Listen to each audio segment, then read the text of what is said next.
So start streaming. Yes, yes.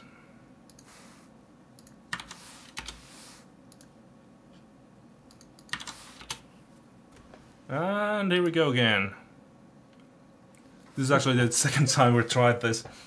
And something's wrong with YouTube. I don't know what, but I reset the stream key and hopefully that should do the trick.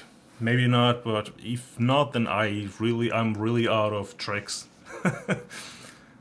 And yeah, here we go. We just listened. I was trying to troubleshoot. People were telling they couldn't see the stream, so I was trying to troubleshoot the stream, so I couldn't really concentrate it. But we just listened a track by Sapient, who is a FAWM veteran, and the track was called Resonance.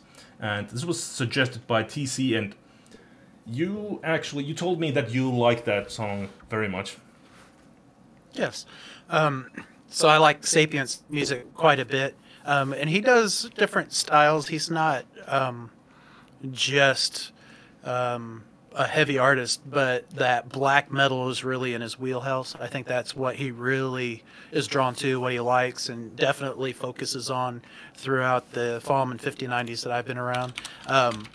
And the thing I like about this song, and he kind of wrote about it in the liner notes, he was like, I was looking for this really hard, aggressive, this black metal song, and it just wanted to go in this other direction, and I let it. He said he just let it do what it wanted to, and it did this kind of cool, this texture that's kind of a sweet sound to it, and maybe a little ambient, and then it returns to the heavier section, and he just let it be what it wanted to be, and to me it works really well, that going into a different style or combining it in, and it's not I like his music, but for me, black metal's not my go-to genre at all, and so even if I like 10 songs, I'm not likely to listen to those 10 songs in a row. I want it broken up. And so a song like this really has a lot of attraction to me because I can get that heavy, aggressive feel and at the same time have that other texture with it. So yeah, I know what you mean, because oftentimes I find myself listening to these very heavy albums and you get kind of exhausted listening to them because it's just constantly booming everything to your ears, and it's just non-stop. But that's why I like this track. It was kind of playing in the background, but it gave me a lot of the same vibes as something like Opeth, and they do it really well, where the songs have these really mellow sections or the quieter acoustic guitar sections. They sound like something from a horror movie or some type of... They give you sort of that like a chilling feel, even though they are kind of... Actually, I get a lot of these feelings that I had from... it was a band called... Was it the band or... Yeah, the band called Jacula from Italia. And that band, they do sort of this horror bossa nova thing that... somebody was telling me that it was a really huge thing in Italy, especially around like 80s, 90s, probably even older than that. But that also, it's very mellow, and it's very like, it's like some sort of, the track that I remember very well is like some sort of waltz music. And it's very like subtle in this, but there's some sort of undertones or overtones that are like really chilling, and you get like really disturbed feeling listening to the music, even though it's like kind of a pretty song, but it's like some sort of ghost singing from beyond the grave or something. And there's some same sort of quality to Opeth's music, and there are a couple of other bands that are like that, at least that I know of. But Opeth, of course, is a really popular progressive. I guess is it like black metal? I don't know. We already discussed this yesterday. I don't know anything about genres, but there are a couple of bands like that. Also, one that I like a lot is Leprous, and they've got a couple of really cool albums. I kind of like that. I kind of look like I'm wearing a long sleeve shirt because there's it's kind of cold. It's like minus 27 degrees outside, Celsius, and I'm wearing this long sleeve shirt and kind of look like some sort of wacky waving inflatable arms flailing tube man. I guess once in my life I would, yeah, all right. But I mean, you're waving around a lot. You're always hitting your microphone. It's giving this very metallic boom sound. But I mean, it's your part of your persona, online persona. Yeah, I did not realize I did that a lot. So not a lot, but occasionally, more than just I enough. do. Yeah, just enough. So you're saying I'm the least professional of the two of us? Well, you're gotcha. really the wacky waving inflatable arms flailing too. Oh, right. Okay. Yeah. We're like a duo now. Oh, we've been upgraded. Awesome. Excellent. Okay, so about we were talking about the sort of writing for an audience thing before everything. I guess this is the disaster episode. Yeah. Yeah. I had something I wanted to say about that, but I kind of cut you off with the song before we. So were you? I felt like you had more you wanted to say. I always have more that I want to say. Right? I don't know. I think that last point, just so you made the point of like what Tarantino said. If you're the audience, then you can be fulfilled and successful as long as you write a song or produce a song that you like. And I think there's a lot of truth to that. But at the same time, we all want an audience. And if you're your only audience, then that feedback comes back. I feel for myself that if there's zero audience, or if I'm the only audience, then it's easy to get burned out and not be creative, which ultimately also makes me unhappy. So it's kind of a catch-22. And there's a bunch of valid ways of writing songs. So writing to a bigger audience is just as valid as writing to a smaller audience. But I think that audience question is something that artists have been struggling with to get the right balance, and it's different for each artist.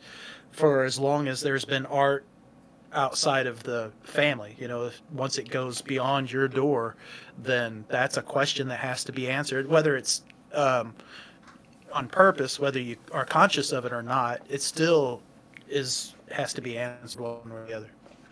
Yeah, I guess. And there must be a point where your own views and your perceived audience's views overlap. So if you're writing songs and you're not getting any feedback from outside of your head, then I feel like you're automatically starting to question your own direction.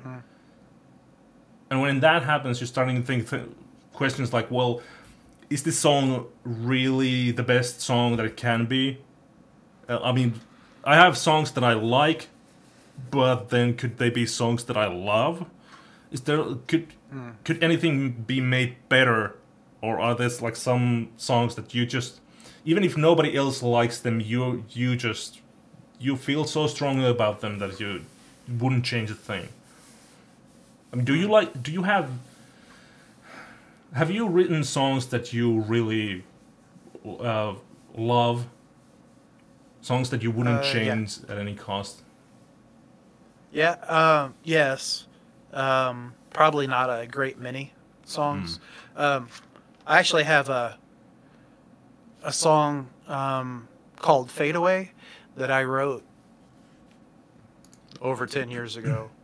Actually, probably over 13 years ago, 14 years ago, something like that. And when I was in my first real cover band that was gigging and making money, and at least a little money, not a lot of money, but, gigging and doing that sort of thing. And we threw in some originals, and there was, I don't know, 5 or 6 originals through three sets out of 36 or 40 songs. And that was one of them.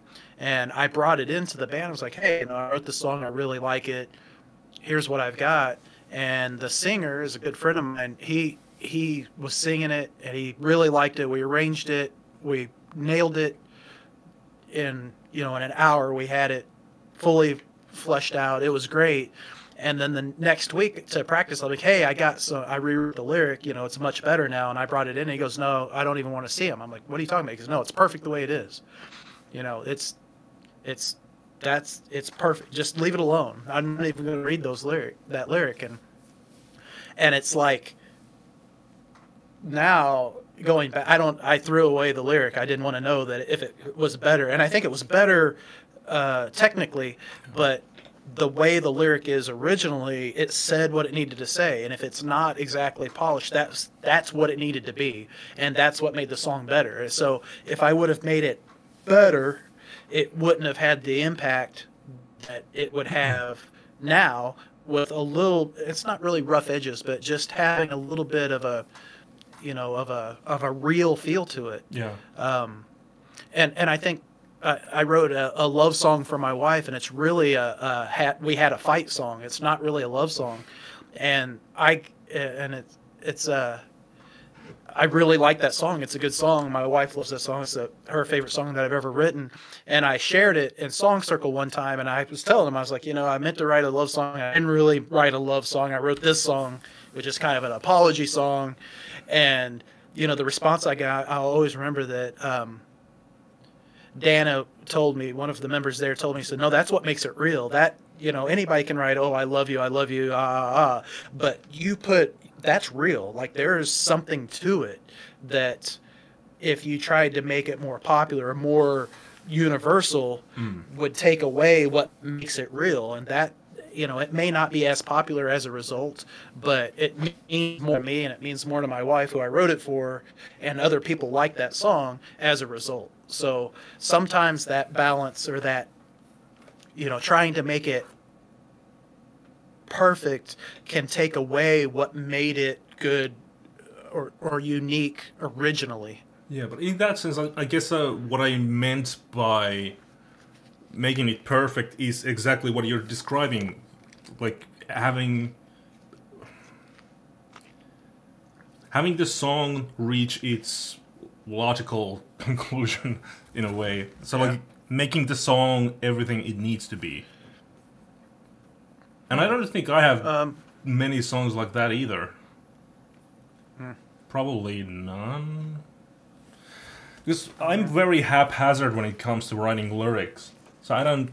Typically, those are always a part of my songs that I could improve. And we were talking about this in the Slack chat one day. And I'm not big on... Well, I don't really hear lyrics when I listen to music. I never have, and my girlfriend does. When she listens to songs that I really like, she might go and, well, that's a really depressing song. I'm like, what are you talking about? This song's great. But then I start to get reading the lyrics, and I get like, okay, well, maybe she doesn't want to hear a song about killing ponies or something. So it's weird, sort of having to live with that, and well, having to live as if it's some sort of condition. But it's hard to write lyrics when you don't really hear them in music, and typically my lyrics are just something that makes the song, because to me voice is just another instrument, and when you utilize it, you use different words and they give a different sort of texture to the music. But at the same time, the songs that really move me and get me to a little choked up or something like that, it's typically because of the lyrics. So I can't dispute their value. But so my lyrics are not great, and if anything, I should work on improving those. But then I don't know how to do that, and if I would even like working like that. So it would start to feel like work, and then if it starts to feel like something boring that I don't want to really do, then the whole songwriting thing just I stopped doing it. So, with some of your music, and you referenced like writing a song about a dragon or something, but Yeah. but I like sometimes I like those that style of lyricism that where you're describing something fantastical, some you know. But if there's not a moral or a conflict resolution, or like if you can't relate that to your life or to something, I mean, it's cool to have a cool story and have it, have a song that builds to a climax and then that's the resolution, and that's perfectly acceptable. I like songs like that, but I think to be more fulfilled or to feel like the lyric is really serving a purpose, it has to say something. But it doesn't have to be heavy or deep or philosophical. It doesn't have to be, overreaching. But I think, like your lyric. I like your lyric writing in a lot of your songs. But if you're going about it where it's just another element and just a normal part or a regular part, as opposed to having the emphasis on it, there's a big listener base that wants,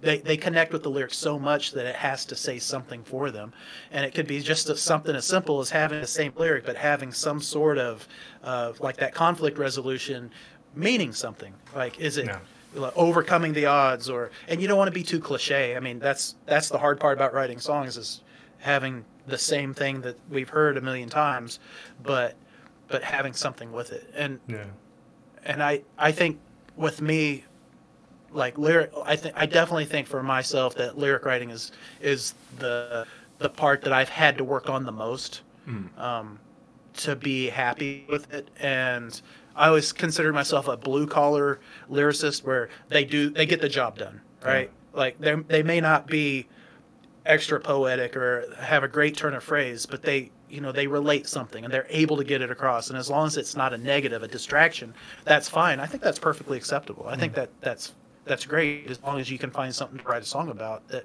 fulfills you. Yeah, I want to talk more about this, definitely, but let's go to another song, because we have songs here. So this one is by Pete Murphy. I'll just click that right here. Pete Murphy, and this one is called Feeling Most Peculiar. So maybe it's one of those. I don't know. Let's hear it.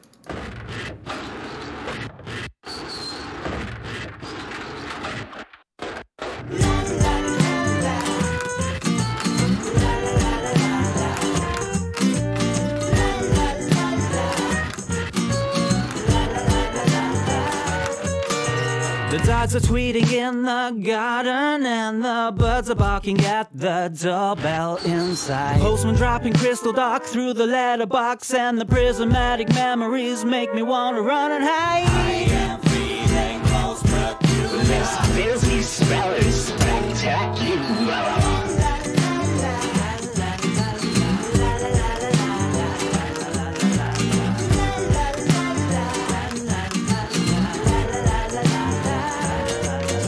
The mice sneeze slugs in the zoo enclosure, and the rats are full of beg your pardon. The tigers tie their trunks in forget-me-nots, and the elephants are preying on the carry-on death box. I am feeling most peculiar.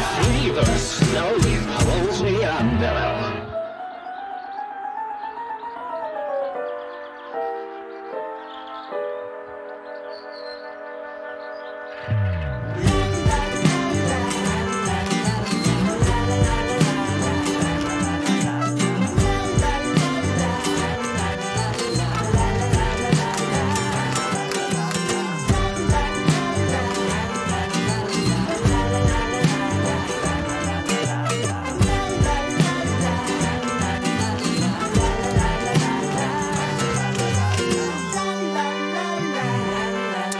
Feeling Most Peculiar by Pete Murphy.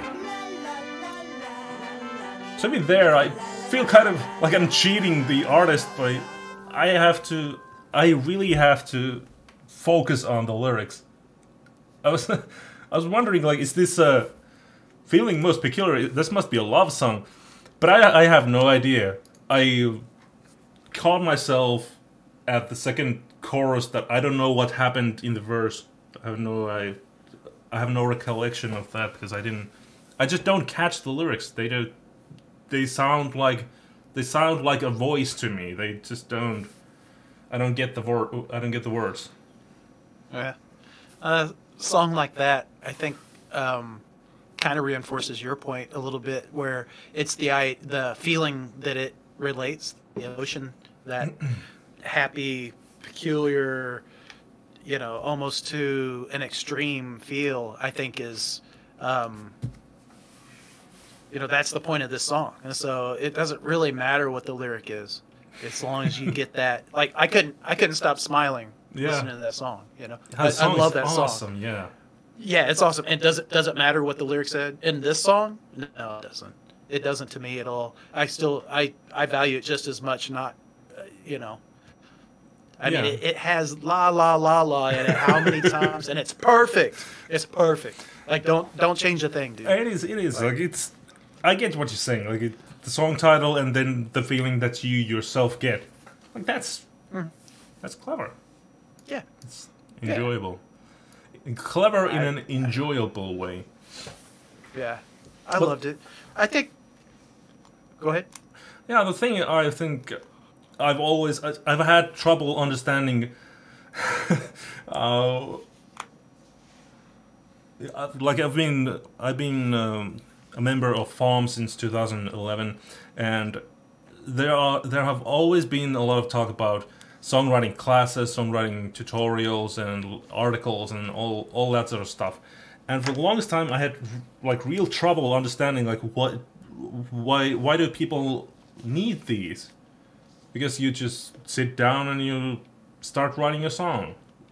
But nowadays, I feel more like I've started to understand like what that is all about.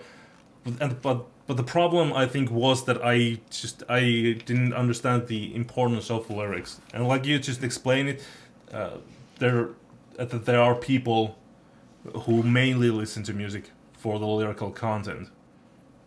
Mm-hmm. Or if there are no lyrics, they are missing a huge part of it.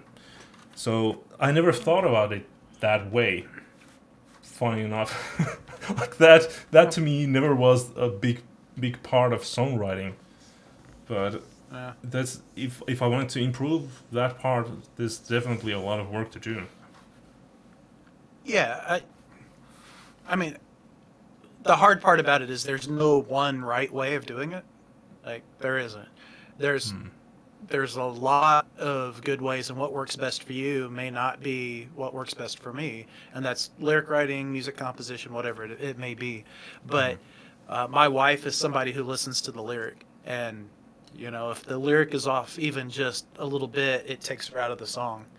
Oh yeah, yeah, that definitely happens to me too. It's typically I have to listen to the song a couple of times to really notice that sort of thing.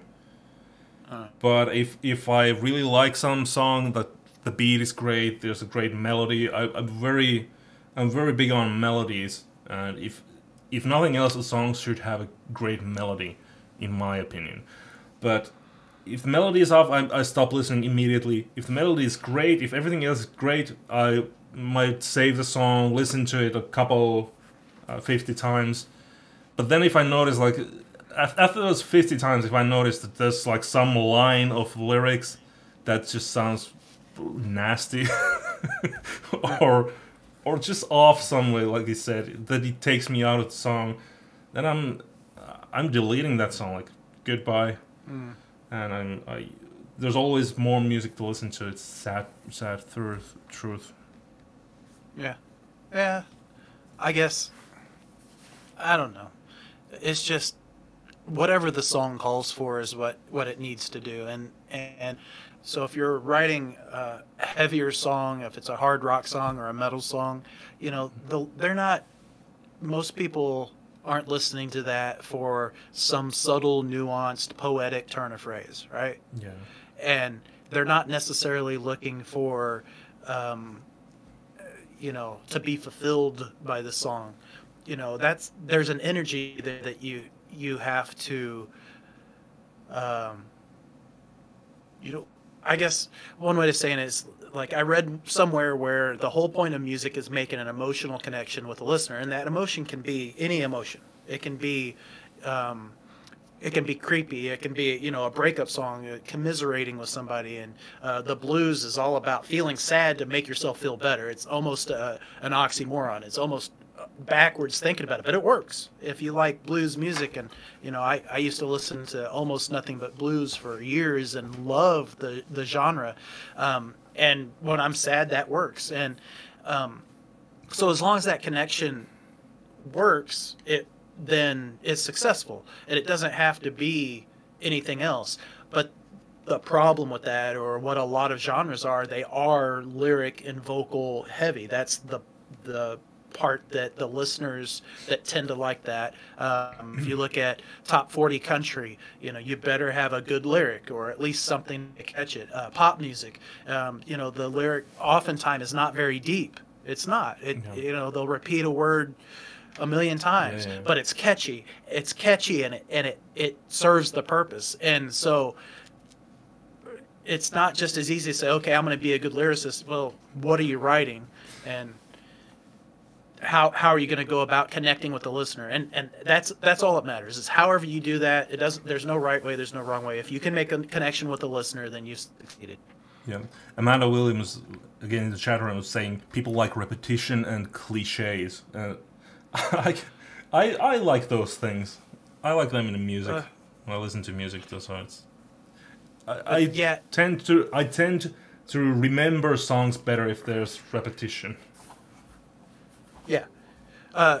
Well, there has to be repetition in modern Western music, at least, or like if you have nothing but new material, if you don't repeat a chorus, or if you don't repeat the melody verse to verse, if it changes every time, you're not going to connect with too many people. Now, there's a place for that style of music, but you're not going to connect with as many people. I think you're going to miss your target unless you're just trying to find the 3 people that like something new and nothing to really come home. That sense of resolving. The same thing in a musical phrase, going 4 or 8 bars and having it come back to the one and feel complete. If you never do that, it leaves you unfulfilled, expecting something. And those are all so repetition is very important. And there can be too much repetition or the wrong repetition. There can be just the right amount. There can be not enough so that people feel. And the same thing with cliches. People like familiar, but with cliche is the same way of saying the same thing over and over again. So the night, it was black as night. Like, if you say that, they've heard it before. There's nothing new there. And if that's all you have, it's fine to say that. There's nothing wrong with using that. Yeah. And sometimes it can be reassuring in a song where it brings you back in with a connection. Yeah. But if you can find a unique way of saying that same thing, so cliches are fine. I don't think there's a problem with that in songwriting. And there's a lot of people that say don't use cliches. The problem is relying on the cliche to reach the listener and have that emotional connection. Then they've heard that, and it's not new, and they're probably going to get tired of that sooner rather than later. I don't think that's probably not, like, if you use a cliche in a song, it's the thing that catches the listener. So the listener is like, okay, I've heard that, and then when you add something to the cliche, then it makes it clever, and you add your own twist to it, like you said, like adding your own twist to it. But like cliches are a clever way, I think, to getting the people's attention. Same way as repetition. Like, you have to get someone's attention, and then you tell your story to them, or whatever you're saying. Yeah. So in that sense, I think they are a cool sort of tool.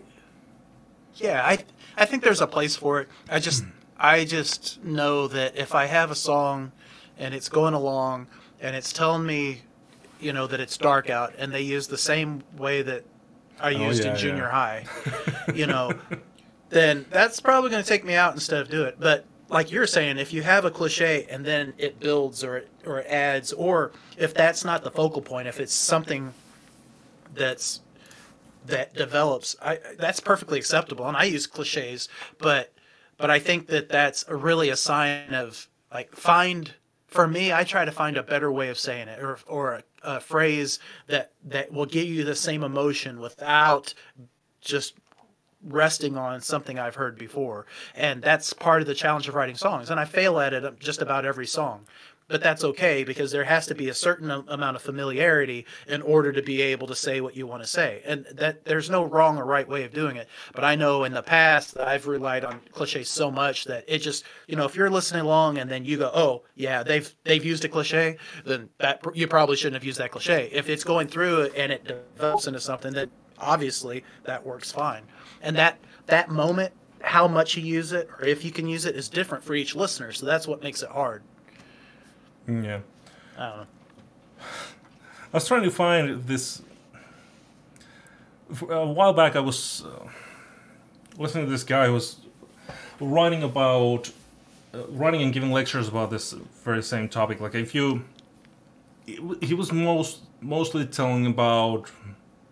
Well, it can be applied to anything really, but the gist of it was that if you want to do something like really surprising, make it a little bit familiar. Or if you have something like really familiar, make it surprising somehow, and that has the chance of having the biggest possible impact on the viewer or listener or customer, whatever. Yeah. So, in that sense, if you have a really like weird poetic song, I would see the benefit in making parts of it like really familiar to the listener, so they are sort of the point that anchors you to the experience. Or if you have a really really really familiar piece, like you're using cliches here and there, left and right, then you should try to somehow work something surprising into the song. Like I said, I've been trying to make some EDM music. I've been listening to some EDM music, trying to figure out like what sort of lyrics should I write for these EDM songs, and they are all just horrible. But like they're pleasing enough, but there's like nothing surprising about them, and it just serves as like having a voice in music, and that's never the point of EDM tracks. So EDM is typically not something that people go and listen in their headphones and like, oh yeah. Like the cool point in those lyrics. Yeah. So of course, in those cases, you just have something in there. Sure.